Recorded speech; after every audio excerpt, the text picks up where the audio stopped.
shiny day. Oh wait, when the break hits are up.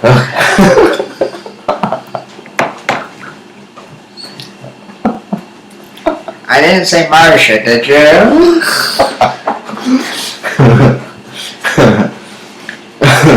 Doctor, here goes the just rang a tall. No, sorry, that's Cindy. Oh yeah, Cindy Brady is ready in Tell Park. It's called My Life Under the House. Don't ask me what possessed me for that one. The story of an exorcist. And she's singing of Marianne from Gilligan's Island. They're both misunderstood. Yeah, one hit from the bottle, the other one hit didn't. Hard to understand that.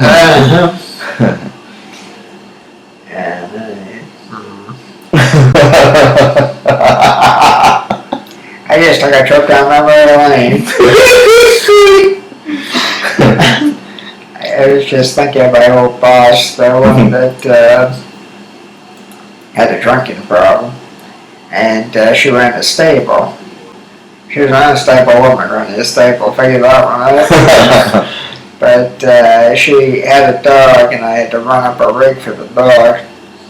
Again, true story. I had to run up a rig for the dog. The dog was there to eat rats. Probably didn't get me, but I ran up a rig for the dog, and it had to run the entire length of the barn. And the owner of the stables had given me a screw gun, but the screw gun was broken. So it's like, well, what are you going to do? Hammer and nails. That's a novel concept. So I started hammering the nails. I might just see this girl in the booth. Observation room. Anyway, so I'm standing there and run up the leg. I'm all lighter. And my boss is in the arena taking a riding lesson. Yeah. And she hears this awful racket because I'm going, hammering the damn thing in there. And she goes, Jesus, Nathan, you're making a lot of noise. How about a screw? I looked down at my hands on top of the girl in the observation booth.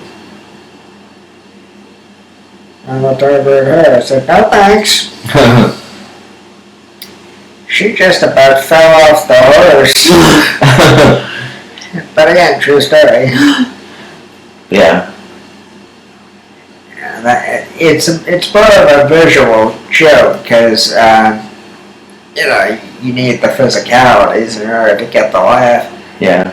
But in order to say it on a podcast, I do have to set it up. It's like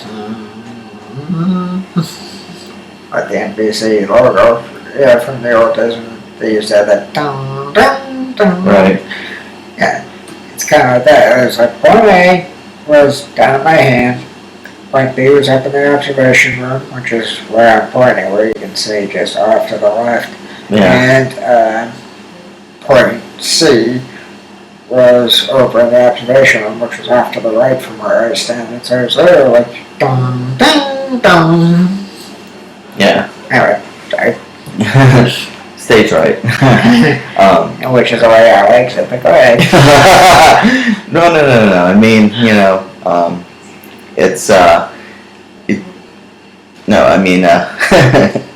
of course, stage right and stage left and upstage and downstage. It's all from the audience perspective. So the only one I know is up yours. For the actor, it's the reverse. You're actually going to the left when you're going stage right here, and so forth and so on. Yeah, I never learned that. They just said, go that way. I just went, yes, ma'am. But it's from the perspective of the audience and the people watching the show. So. Yeah, that's true. That's true. And all this great. Actually, one of the greatest quote. Well, I wouldn't say one of the greatest quotes, but Yes. Definitely a remorbable. Damn it. Memorable? Memorable. Not remorbidable. Oh, that does have to do with death. That might explain why your shark died, right? Memorable, statement about. Memorable, yes. Yeah, about joke. About joke about death. Memorable joke about death, yes. About death. It is, and I'm paraphrasing because I don't remember it verbatim. You don't remember how to speak either. But more or less, it's when Woody Allen is talking about death and sex, yeah, death. Two things that come once in my life. Yeah, and the other one where he says talks about death and he says, "Well, I'm not there when it happens." There's that. Or there's the one I like, which is he's talking about death and he says, well, no, actually, this is Mel Brooks. Mel Brooks talking about death. And he goes, death, it's a horrible thing. Damn shame. You get up in the morning, you got nothing to do for the rest of the day. And of course, there's the answer to the riddle of the Sphinx. What has 2 legs in the morning? 2 legs in the morning, okay. Trying to remember how the rest of it goes. 3 at noon, 4 in the afternoon, and none at night. It's a human. Yeah, that's the ancient riddle of the Sphinx. Yeah. Yeah, and then the guy gets eternity somewhere. That was a punchline. That's right. Cleveland. Actually, no offense to my family that lives out there. Nor the nearby Canton, Ohio. Stuff. Speaking of Ohio, have you heard from Mike at all recently? No, not too recently. That's unfortunate. Of course, no, someday I will get out to Ohio. Now I've got 3 places to go. Well, actually, it's really 2, but... Ohio and Hell, Michigan. In Ohio, I actually have 2 places to go, but since I'll start off in Cincinnati, drive up to the Cleveland, Canton area, I'll wind up going through Columbus since I have spent some time there before to, for old time's sake, so... Well, when you're planning on going, let me know. Maybe I would be able to go with you, wasn't it? Maybe try to look up Mike, so Yeah, I'll start in Cincinnati, go up to Columbus from there, have family in Cleveland, and of course I bring up Canton because I'm in the Cleveland, Canton area, might as well go to the Pro Football Hall of Fame, so.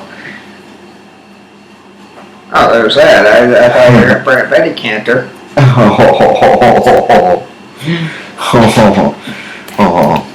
Let's leave A-Rod out of this. Oh wait, different sport. Yeah, one's comedy, the other's sports. Both are dangerous. And actually he's been in a lot of trouble this season. A-Rod or Eddie Cantor? A-Rod. Yeah, I was going to say, I don't see Eddie Cantor getting into a lot of trouble these days. He's a little dead, that's right. Either you are or you're not. You're either in or you're out. That's the story of my life, no respect. When I was born, the doctor told my mother I did all I could, but he pulled through anyway.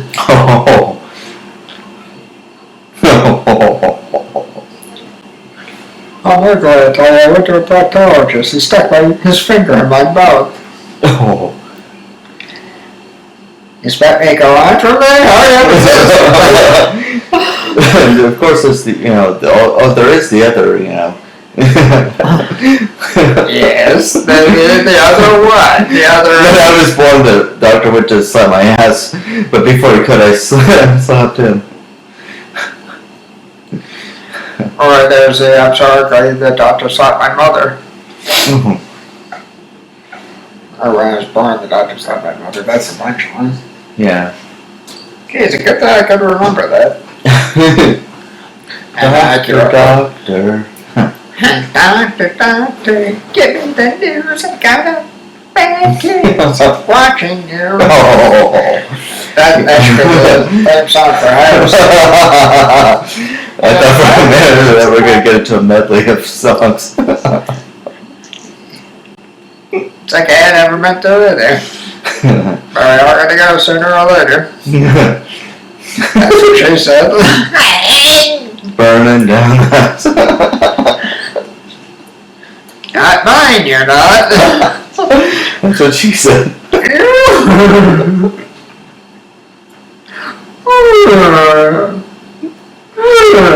How'd you know?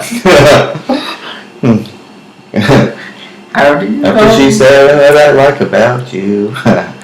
That's not what she said to me. Actually, Yes. no, I do say this with all due respect, To which person? but the song, the original Of course. song, What I Like About You by the Romantics, is perfectly fine. Okay. There's no reason, no need, no how for a remake that was used by the show. Fair enough. I mean, to be fair though, I like Leonard Skinner's Sweet Home Alabama. Mm-hmm. But to be fair, I also like Kid Rock's version, where he says, you know, the F word in the middle of it. It wasn't in the original lyrics, I just thought the version where he says the F word in the middle of it. Well, some people, do a good rendition, so. That's true, that's true. And there are the rare exceptions in which, and I kid you not, this is a true story. I was, Oh dear. when I was in Bangor, Maine, however you want to say it. I will do no such thing. I deal with that. And I was on the air at WHSN, You were on the air? and there, and there was a person. How did you get on the air? There was a person Did who. you walk? I'm sorry, go ahead. There's a person, and I didn't say this on the air, although I very well could have, but I had put on Baby One More Time, not by Britney Spears, but by this other guy. Okay, so just to be clear, the lyrics to Britney Spears' thing is, hit me baby one more time, to which I say, of course.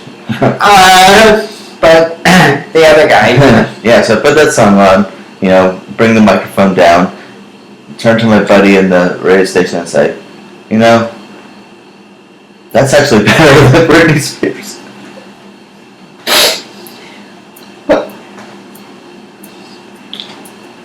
cue the music, for that's my prerogative.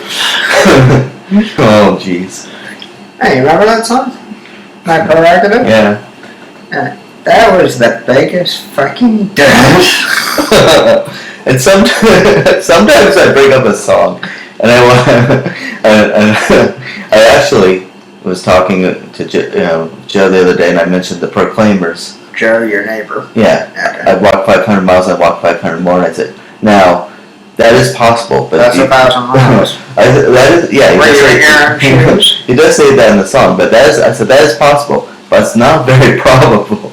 I said, Joe, do you realize how far that is from here? That's somewhere in between St. Louis and Kansas City.